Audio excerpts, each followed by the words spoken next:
Bismillahirrahmanirrahim.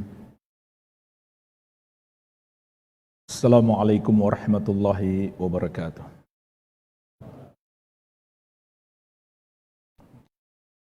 Alhamdulillahi hamdan katsiran tayyiban mubarakan fih mubarakan alaih kama yuhibbu rabbuna wa yarda.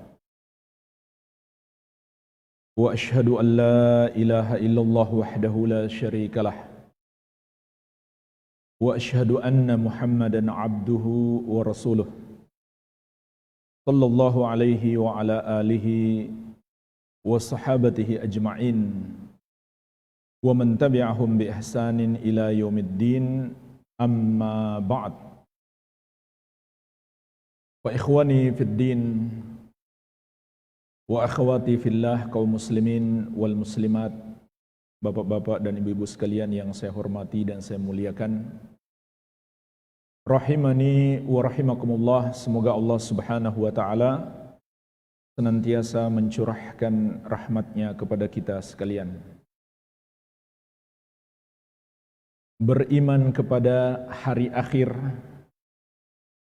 telah kita ketahui bersama termasuk rukun iman, yaitu rukun iman yang kelima.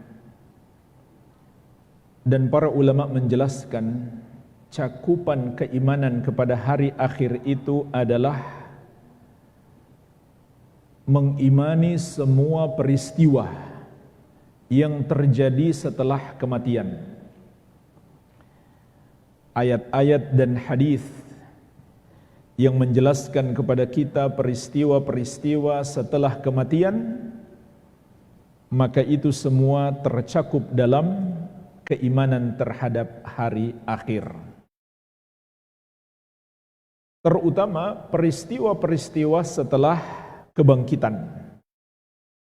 Dan ini juga termasuk sifat orang-orang yang bertakwa, yaitu beriman terhadap yang gaib.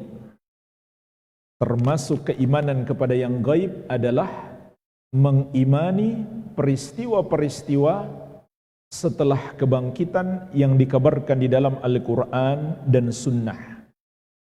Di awal Al-Quran, awal surat Al-Baqarah, Allah subhanahu wa ta'ala berfirman, "Dzalikal kitabu la raiba fihi hudal lil muttaqin alladzina yu'minuna bil ghaibi wa yuqimuna sholata wa mimma razaqnahum yunfikun."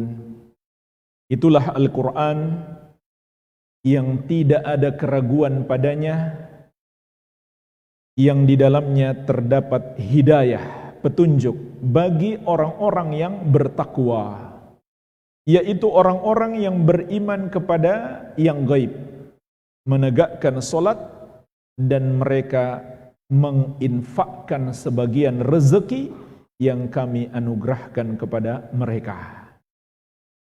Maka jika kita ingin mencapai derajat ketakwaan, kita harus beriman terhadap semua yang gaib yang dikabarkan di dalam Al-Quran wa sunnati nabiyina Muhammadin sallallahu alaihi wa ala alihi wasallam. Nah, jamaah sekalian, termasuk yang gaib yang dikabarkan oleh Nabi Muhammad sallallahu alaihi wasallam adalah beriman dengan adanya telaga beliau sallallahu alaihi wa ala alihi wasallam. Di dalam banyak hadis Nabi sallallahu alaihi wasallam mengabarkan tentang telaga beliau. Di antaranya dalam hadis Jundab radhiyallahu anhu yang dikeluarkan oleh Al-Bukhari dan Muslim, Rasulullah sallallahu alaihi wasallam bersabda, "Ana faratukum 'alal haud." Aku akan mendahului kalian menuju telaga tersebut. Beliau mendahului kita dan menunggu kita di sana. Inilah di antara perjumpaan pertama kita dengan sang kekasih. manusia yang harus lebih kita cintai daripada seluruh makhluk.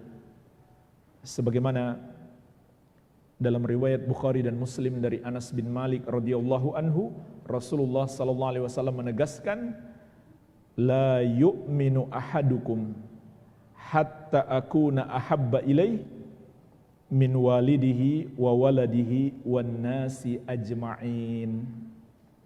Tidaklah sempurna iman setiap kalian sampai aku lebih dia cintai daripada orang tuanya, anaknya, dan seluruh manusia. Maka di telaga itulah kita berjumpa dengan orang yang paling kita cintai dan orang yang juga paling cinta kepada kita dan paling besar jasanya terhadap kita, yaitu menunjuki kita jalan kebenaran. Sallallahu alaihi wa ala alihi wasallam. Beliau mendahului kita di telaga tersebut untuk menunggu kita. Sebagaimana ditegaskan dalam hadis Aisyah radhiyallahu anha yang dikeluarkan oleh Imam Ahmad. Nabi sallallahu alaihi wasallam bersabda, radhiyallahu anha yang dikeluarkan oleh Imam Ahmad. Nabi sallallahu alaihi wasallam bersabda, inni 'alal haud antadiru man yariduhu alayya minkum. Sesungguhnya aku akan berada di telaga menunggu siapa di antara kalian yang mendatangiku di telaga tersebut. Maka disitulah kita berjumpa dengan Nabi Muhammad sallallahu alaihi wa ala alihi wasallam. Dan ketahuilah jemaah sekalian, hadis-hadis tentang adanya telaga Nabi sallallahu alaihi wasallam ini sampai pada derajat mutawatir. Artinya sangat banyak sahabat yang meriwayatkan dari Nabi sallallahu alaihi wasallam.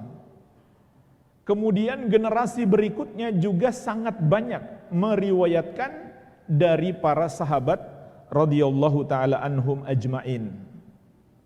Imam Ibnu Katsir rahimahullah menyebutkan lebih dari 30 orang sahabat yang meriwayatkan hadis-hadis tentang telaga Nabi sallallahu alaihi wasallam. Bahkan Al-Hafidz Ibnu Hajar menyebutkan sebagian ulama ahli hadis menyambung sanad periwayatan hadis-hadisnya sampai kepada 80 orang sahabat. Saking banyaknya, maka ini disebut hadis yang mutawatir.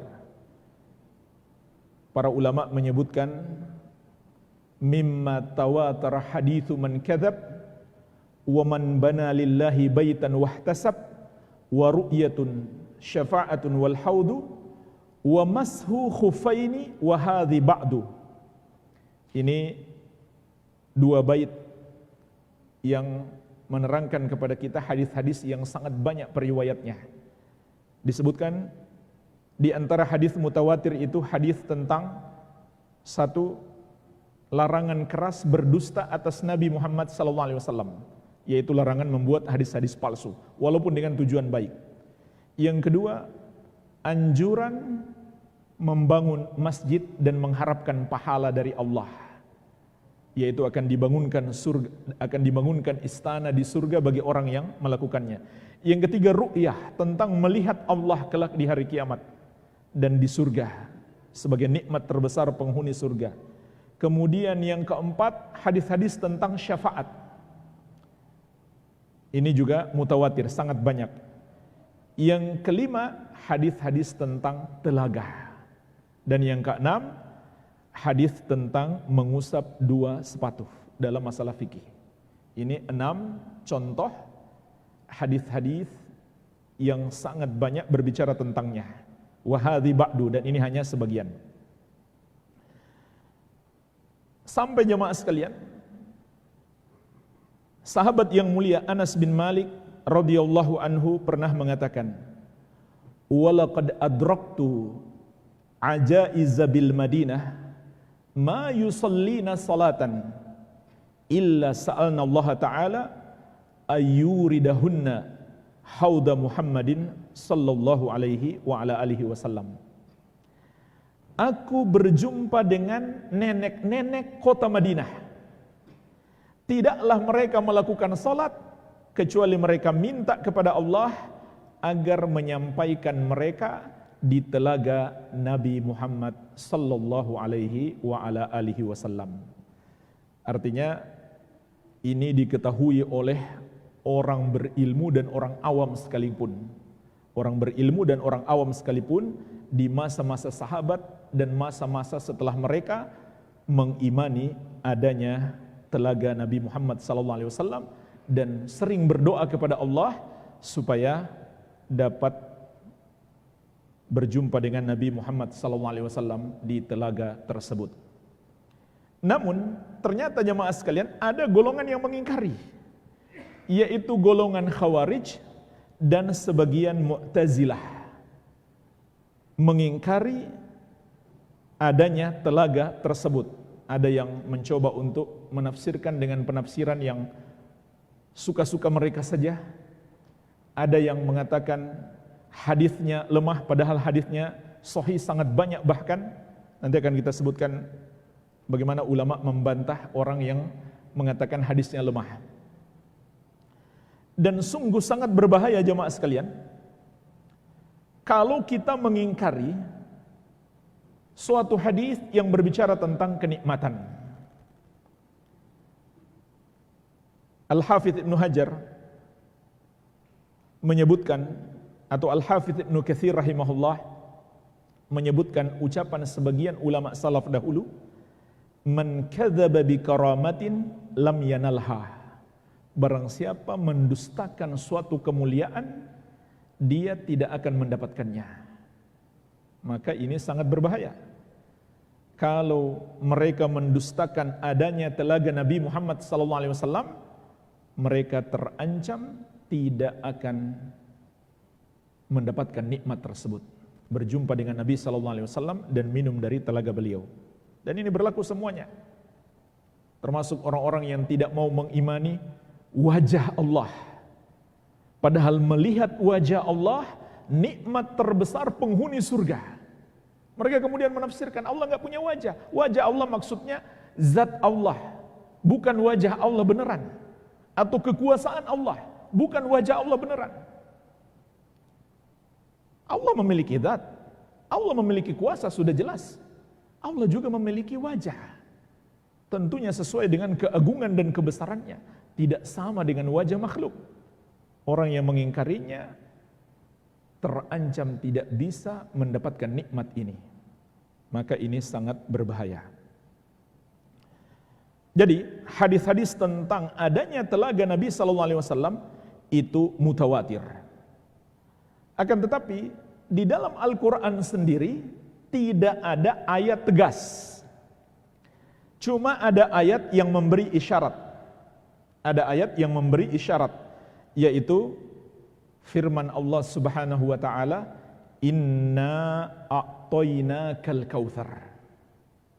Sesungguhnya kami telah menganugerahkan kepadamu wahai Muhammad al-kautsar. Al-kautsar itu ada dua penafsiran. Yang pertama, kebaikan yang melimpah, yaitu wahyu Al-Qur'an dan hadis. Itulah kebaikan yang melimpah. Dan makna yang kedua, dalam hadis yang diriwayatkan Imam Muslim dari Anas bin Malik radhiyallahu anhu, Rasulullah sallallahu alaihi wasallam menegaskan tentang Al-Kautsar, nahrun wa'adanihi Rabbi azza wa jalla fil jannah. Al-Kautsar itu adalah sungai yang telah dijanjikan untukku oleh Rabbku azza wa jalla di surga. Maka ini diantara dalil kepastian Nabi Muhammad SAW masuk surga. Apa perlu kita menyatakan lagi Nabi SAW pasti masuk surga? Sebenarnya enggak perlu. Setiap muslim pasti beriman. Cuma karena ada orang-orang yang seakan ragu Nabi SAW masuk surga atau tidak, sehingga terpaksa kita mesti tegaskan lagi. Di antara dalilnya adalah inna a'tainakal kautsar, sesungguhnya kami telah menganugerahkan kepadamu wahai Muhammad al-Kautsar. Kata Nabi SAW, naharun wa'adanihi Rabbi azza wa jalla fil jannah. Itu adalah sebuah sungai yang dijanjikan untukku oleh Rabbku di surga. Tapi jamaah sekalian, Al-Kautsar beda dengan telaga. Karena telaga itu letaknya bukan di surga, akan tetapi di Al-Mauqif atau di padang mahsyar. Bahkan sebagian ulama mengatakan itu sebelum mizan, sebelum timbangan kebaikan amalan kita, sebelum dihisab, dan sebelum sirat, sebelum kita melewati sirat. Disitulah posisi Al-Haud. Jadi bukan di surga, tapi di padang mahsyar. Belum ada manusia ke surga, belum ada manusia ke neraka. Di saat matahari didekatkan sejauh 1 mil, di saat manusia sangat kehausan ketika bangkit dari kubur mereka, dan manusia ketika itu tidak mengenakan pakaian sehelai benang pun, mereka pun berkeringat karena saking panasnya, dan keringat mereka tergantung amalan mereka. Ada keringatnya yang sampai ke kakinya, ada yang sampai ke pinggang, ada yang sampai ke dada, ada yang tenggelam dengan keringatnya sendiri. Dan rasa haus itu sendiri bagian dari azab Allah. Sebagaimana Allah sebutkan di surat Maryam ayat ke-86, "Wa nasuqul mujrimina ila jahannama wirda." Dan kami giring para pendosa itu menuju neraka jahanam dalam keadaan haus. Maka telaga itu tempatnya di padang mahsyar. Jadi, apa hubungan antara sungai Al-Kautsar dengan telaga? Maka ada hadis yang menghubungkannya.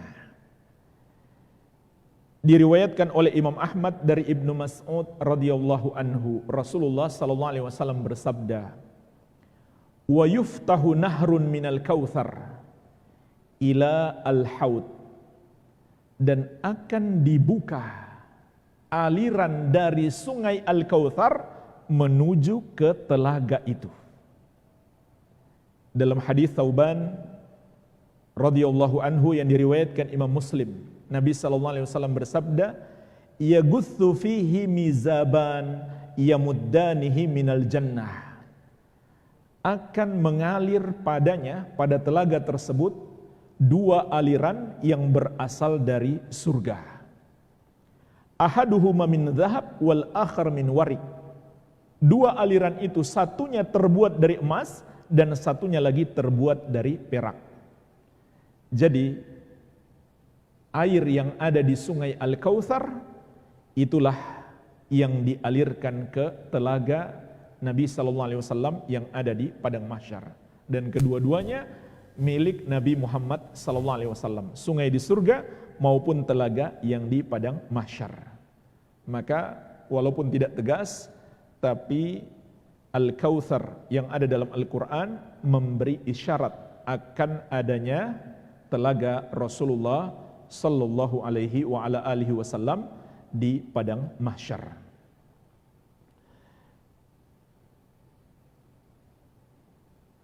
Dan telaga itu sekarang sudah ada.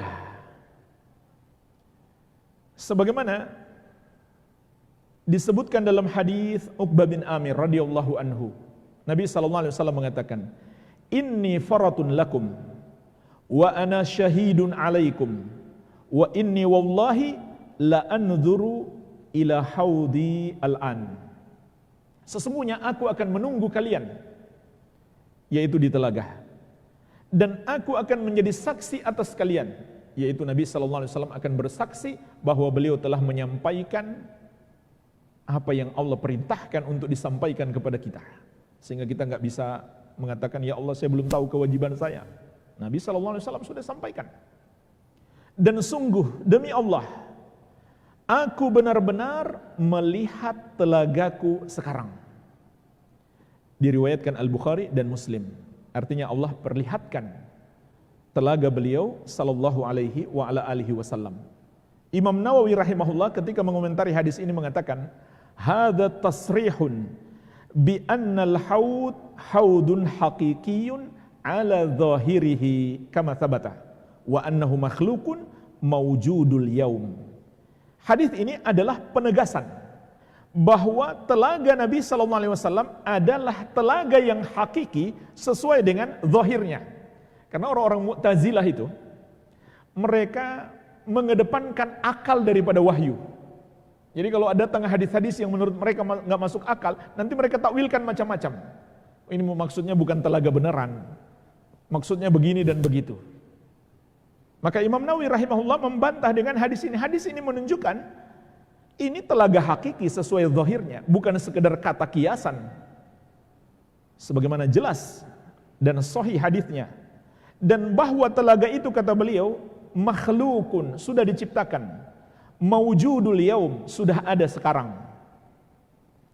Jadi ini keimanan para ulama ahli sunnati wal jamaah, dan para ulama juga membantah pemikiran-pemikiran yang menyimpang, termasuk yang mengingkari adanya telaga Nabi SAW dari kalangan Khawarij dan Mu'tazilah. Kemudian jemaah sekalian, tentang sifat-sifat atau bentuk telaga Nabi Muhammad SAW, karakteristiknya, itu disebutkan dalam banyak hadis. Di antaranya dalam hadis Abdullah bin Amr bin Al-As radhiyallahu taala anhuma yang diriwayatkan Al-Bukhari dan Muslim. Nabi SAW mengatakan, haudi masiratu syahrin. Telagaku luasnya seperti perjalanan sebulan. Ma'uhu abyad minal laban. Airnya lebih putih daripada susu. Warihuhu atyabu minal misk. Dan aromanya, harumnya lebih harum daripada al-misk. Aroma minyak wangi yang paling wangi. Wa kizanuhu kanujumis sama. Dan gelas-gelasnya berkilauan indah seperti bintang-bintang di langit. Man syariba minha fala yadhma abadan. Barang siapa yang minum darinya, maka dia tidak akan pernah haus untuk selama-lamanya. Allahu Akbar, jemaah sekalian. Senikmat apa air itu? Orang yang minum darinya tidak akan pernah haus untuk selama-lamanya. Saking nikmatnya, saking enaknya air tersebut. Dan dalam hadis Thauban dan Abu Dzar radhiyallahu anhuma diriwayatkan Imam Muslim, kata Nabi sallallahu alaihi wasallam, wa ahla minal asal, dan lebih manis daripada madu.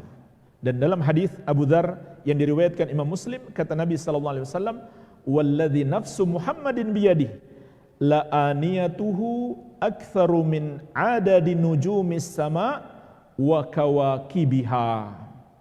Demi Allah yang jiwa Muhammad ada di tangannya, sungguh gelas-gelasnya lebih banyak daripada jumlah bintang-bintang di langit dan planet-planet. Jadi enggak usah khawatir enggak kebagian gelas. Gelasnya sangat banyak. Yang perlu kita khawatirkan kalau kita diusir dari telaga itu, sebagaimana insya Allah nanti akan kita sebutkan orang-orang yang terusir dari telaga. Namun sebelumnya, jemaah sekalian, para ulama juga menjelaskan bantahan kepada orang-orang yang mengatakan hadis-hadisnya lemah. Kalau mereka pernah belajar hadis sedikit saja, nggak mungkin mereka mengatakan seperti itu. Karena hadis-hadisnya sangat banyak dan diriwayatkan oleh Al-Bukhari dan Muslim. Sangat banyak diriwayatkan oleh Al-Bukhari dan Muslim. Yang ulama Islam sepakat, kalau sudah diriwayatkan Al-Bukhari dan Muslim, semua ulama yang mendalami ilmu hadis mengatakan itu tingkatan kesahihan yang paling tinggi setelah Al-Quranul Karim. Sangat banyak hadisnya. Tapi memang ada di antara sebab mereka mengkritik hadis-hadisnya, karena ketika Nabi SAW menjelaskan tentang luasnya, itu dalam lafaz yang berbeda-beda. Sehingga mereka mengira terjadi ittirab, yaitu kegoncangan dalam istilah ilmu hadis. Terkadang Nabi SAW mengatakan, haudi masiratu syahrin. Telagaku luasnya seperti perjalanan 1 bulan. Terkadang beliau mengatakan kama bainal madinati wa San'a, luasnya seperti antara kota Madinah dan San'a yang ada di Yaman.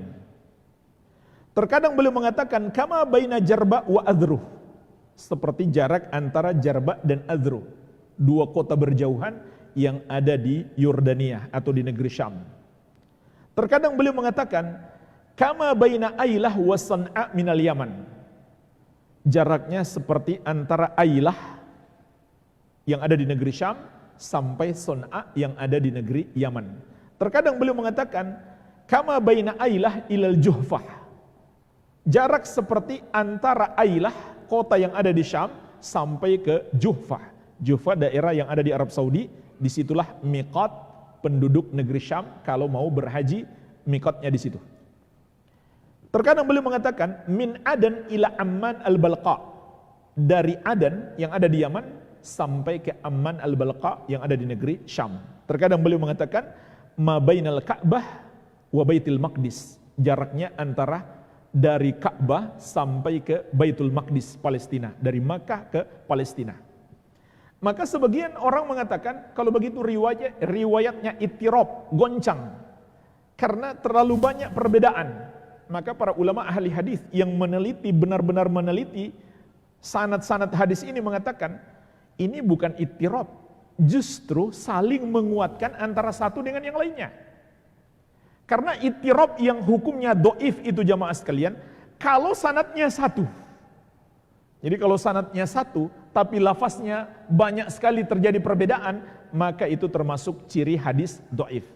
Tapi hadis ini yang meriwayatkan banyak orang, bukan satu orang lalu riwayatnya beda-beda, tidak. Beda-beda karena yang meriwayatkan banyak sahabat, banyak orang. Sebabnya kenapa Nabi SAW mengatakan seperti itu beda-beda? Karena beliau berbicara dengan orang-orang yang beda-beda. Kalau dia orang dari Yaman, beliau katakan jarak dari Madinah ke Yaman. Kalau dia orang dari negeri Syam, beliau katakan jarak dari Madinah ke negeri Syam, atau dari Ailah ke Amman al-Balqa. Kalau dia orang dari Palestina, Nabi SAW mengatakan jarak dari Makkah ke Palestina, dari Ka'bah ke Baitul Maqdis. Jadi Nabi SAW mengatakan demikian karena beliau mengatakan itu kepada orang-orang yang berbeda-beda. Jadi hadisnya memang sangat banyak sekali. Jadi ini penjelasan ulama bahwa hadis-hadisnya sahih. Kemudian jemaah sekalian, ini pembahasan terpenting tentang orang-orang yang terusir dari telaga Rasulullah sallallahu alaihi wa ala alihi wasallam. Ini yang paling penting karena jangan sampai naudzubillah kita termasuk dalam golongan tersebut. Karena kalau termasuk dalam golongan tersebut sudah pasti ke neraka. Sebagaimana akan kita sebutkan hadis-hadisnya. Siapa mereka itu? Hadisnya banyak dan penjelasan-penjelasan ulama juga banyak tentang siapa mereka itu. Imam Al-Qurtubi rahimahullah meringkas dari banyak hadis dan banyak ulama menjadi 4 golongan. Sebagaimana dalam kitab beliau At-Tadhkirah. Golongan yang pertama adalah orang-orang yang murtad, keluar dari Islam. Tadinya mereka muslim, kemudian mereka murtad. Apakah mereka yang hidup di masa Nabi Muhammad SAW ataukah yang hidup setelah beliau sampai di hari kita ini? Apakah mereka yang aslinya muslim atau hanya pura-pura masuk Islam di zaman Nabi SAW, yaitu munafik? Kemudian setelah beliau wafat, mereka kemudian terang-terangan mengaku murtad, bukan lagi muslim. Inilah golongan yang pertama. Di antara hadisnya diriwayatkan oleh Al-Bukhari dari Abu Hurairah radhiyallahu anhu, Rasulullah sallallahu alaihi wasallam bersabda, "Baina ana qa'imun idza zumratun." Baina ana qa'imun idza zumratun. ketika aku sedang berdiri di telaga itu, tiba-tiba muncul sekelompok orang. Hatta idza araftuhum kharaja rajulun min baini wa bainihim. Sampai ketika aku telah mengenali mereka. Ini umatku. Tiba-tiba keluar seseorang menghalangi antara aku dengan mereka. Faqal halumma. Orang itu pun berkata kepada mereka, ayo ikut aku. Mereka tidak boleh berjumpa dengan Nabi Muhammad SAW, tidak boleh pula minum dari telaga beliau. Orang ini, yaitu malaikat, menghadang mereka dan mengajak mereka ke tempat lain. Fakultu aina, aku pun berkata, kemana? Qala ilan nar. Ia menjawab, ke neraka. Ilan nar wallahi, bahkan dia bersumpah ke neraka demi Allah. Qultu wa ma sya'nuhum, aku pun bertanya, ada apa dengan mereka? Qala, malaikat itu menjawab, innahum murtaddu ba'daka ala adbarihimul qahqara. Sesungguhnya mereka murtad sepeninggalmu. Siapa orang yang murtad itu jamaah sekalian? Mereka adalah orang-orang yang melakukan dosa-dosa pembatal keislaman. Apa itu? Dosa pembatal keislaman secara garis besarnya ada dua. Kesyirikan dan kekufuran. Seperti orang yang membenarkan peribadahan kepada selain Allah. Dia tidak salahkan orang yang menyembah kepada selain Allah, maka dia musyrik. Dia tidak lagi beriman dengan la ilaha illallah. Kalau dia beriman dengan la ilaha illallah, maka la ilaha bermakna menyalahkan semua yang disembah selain Allah, dan illallah bermakna hanya Allah yang berhak disembah. Begitu pula orang yang mempersembahkan salah satu ibadahnya kepada selain Allah. Apakah itu solat, puasa, zakat, haji, ataukah solat, ataukah doa, menyembelih, termasuk ibadah-ibadah hati, tawakal, maka itu adalah dosa syirik. Begitu pula orang yang percaya kepada para dukun, percaya ada selain Allah yang tahu perkara gaib. Orang yang masih percaya kepada jimat-jimat, percaya ada hari baik, hari buruk, ini semuanya syirik yang dapat membatalkan keislaman seseorang. Dan semua kesyirikan adalah kekafiran, tapi kekafiran itu lebih luas. Orang yang mengatakan ada ajaran Islam gak cocok lagi dengan zaman sekarang, ini termasuk kufur, batal Islamnya. Orang yang mengatakan ada ajaran Islam hanya cocok di Arab, yang mengamalkannya pantas disebut kadrun, kadal gurung. Kalau di sini nggak cocok, bertentangan dengan kearifan lokal katanya, maka batal Islamnya, murtad dia, keluar dari Islam.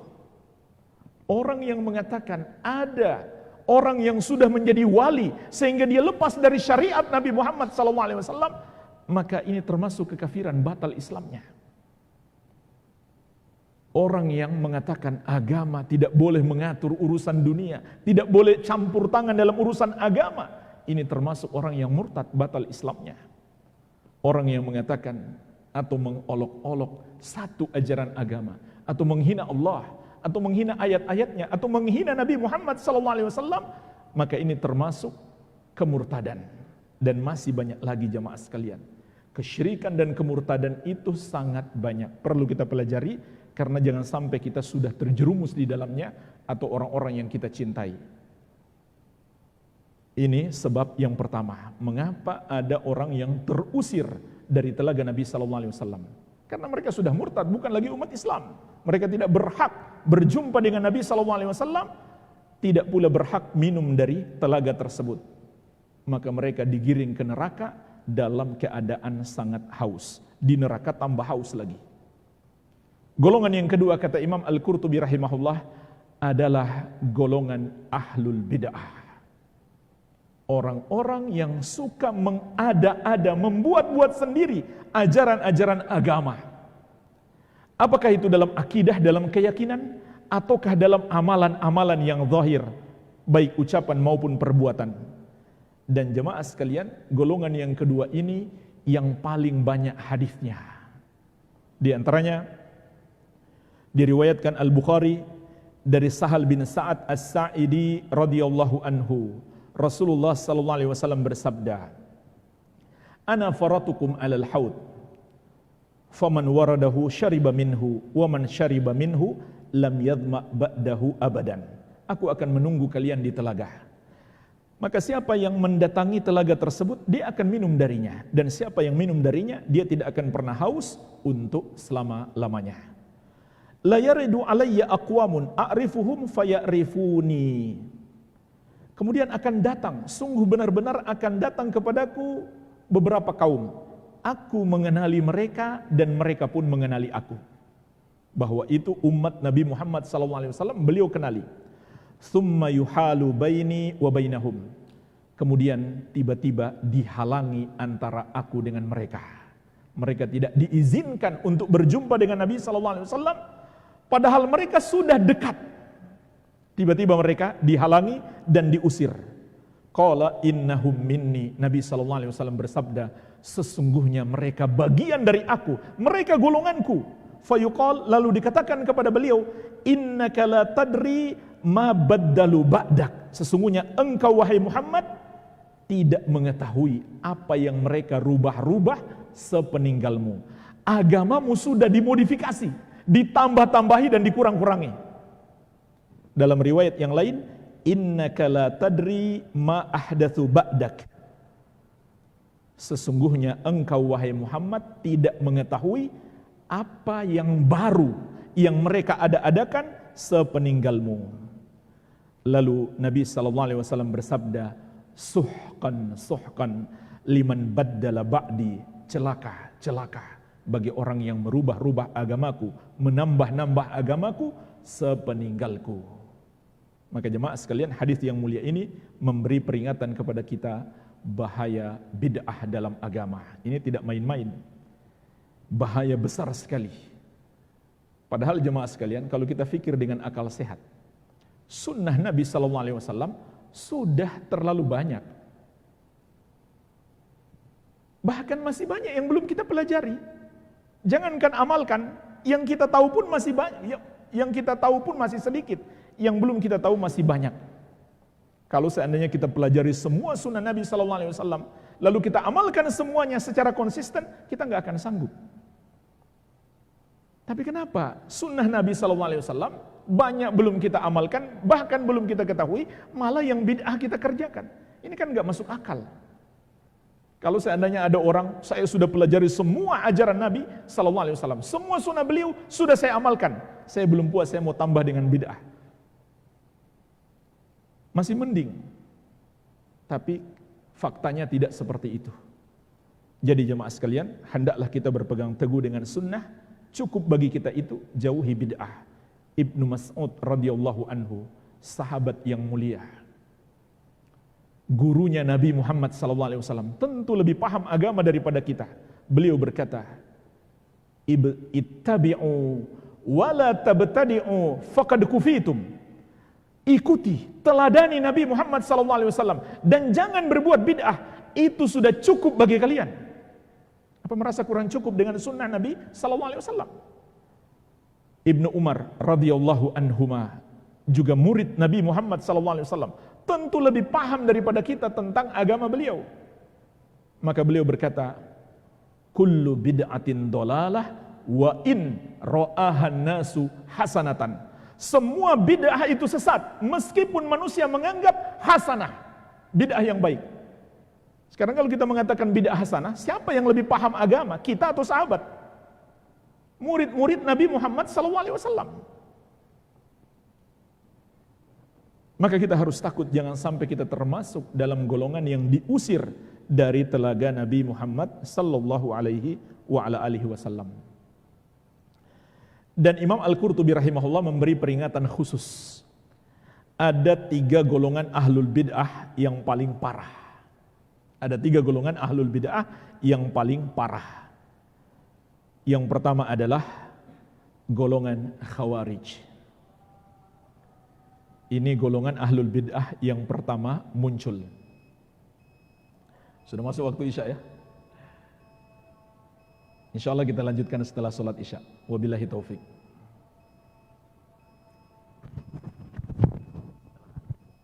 masih panjang ini.